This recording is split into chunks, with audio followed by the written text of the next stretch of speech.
everybody. What I got for you today is the weirdest NBA game ever. I haven't seen it. I want to check it out. I want to see what was weird about it. You gonna check it out with me?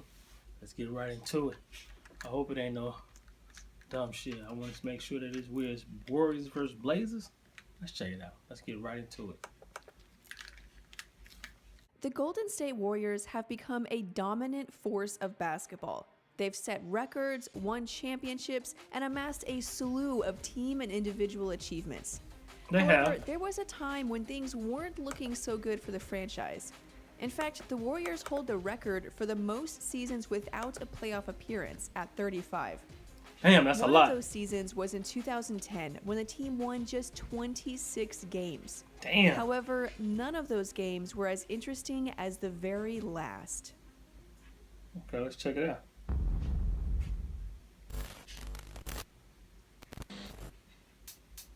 The date was April 14th, 2010.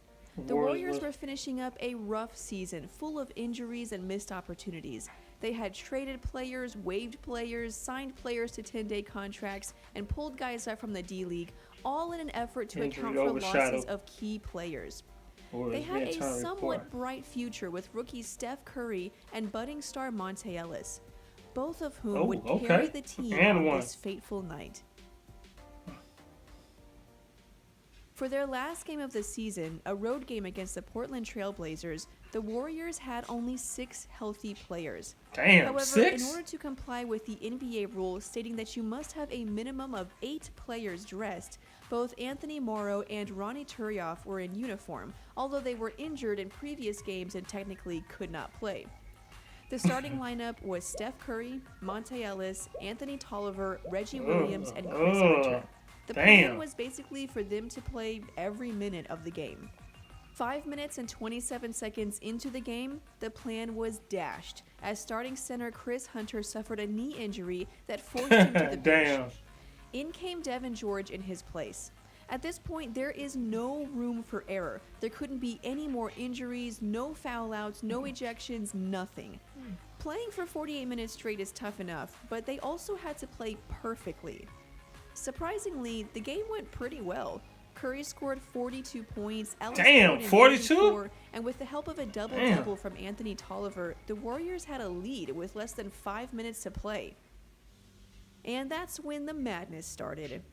Devin George committed a foul, his 6th of the game. Wow, they knew this. Disqualification. They knew that. The only problem was the Warriors didn't have anyone else that could play.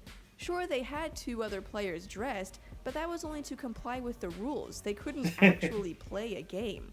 Now, the rules state that if a player in the game receives his 6th personal foul and all substitutes have already been disqualified, that player will remain in the game and will be charged with a personal foul and team foul. A technical foul will also be assessed against the team. Oh, hell no. Knowing this rule, Don Nelson explained to the refs that his other 2 players could not play and asked them to let Devin George stay in the game. See, the problem here is that Hunter's been injured in the game.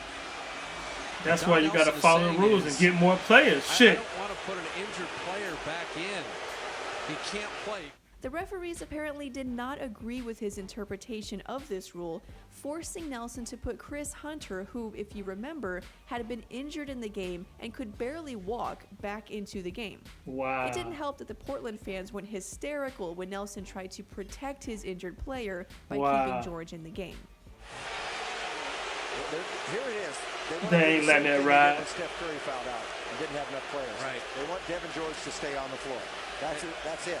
So Hunter goes back in, gimp leg and all. He Willis reads his way through about a minute of play and eventually picks up a foul trying to draw a charge.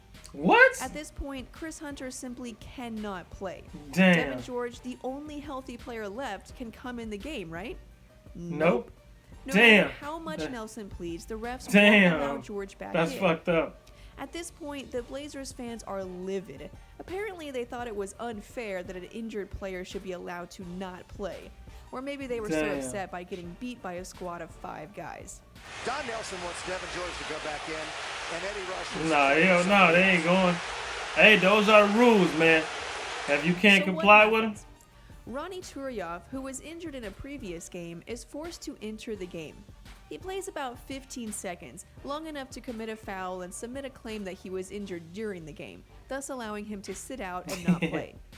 But it's not over. Anthony Morrow is also dressed on the bench, although being injured, so he also has to come into the game.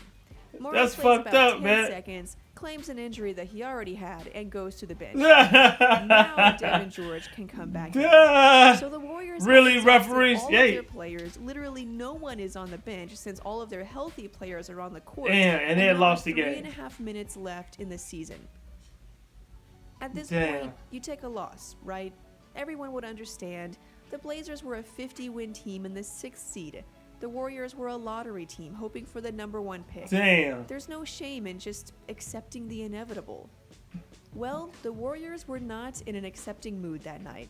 Over the next 3 minutes and 29 seconds, the Warriors went on a 14-6 hell yeah. with Steph Curry scoring 11 of those points. The Warriors walked away, or limped away, with a hard-fought 122-116 That's what victory. y'all get, This story motherfucker. shows what can happen when, even under bizarre circumstances, you keep fighting. Yeah.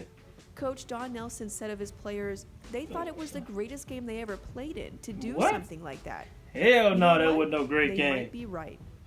That was the weirdest game. That shit was weird. Fucking stupid. But hey, you gotta follow rules. If you don't follow the rules, then hey, they only doing their job. You can't be mad at them. You do what you're supposed to be doing. Hey, you foul them out. I can't do nothing about it. Follow the rules, and I'll follow mine. All right, if you like it, hit the subscribe and like button. Peace.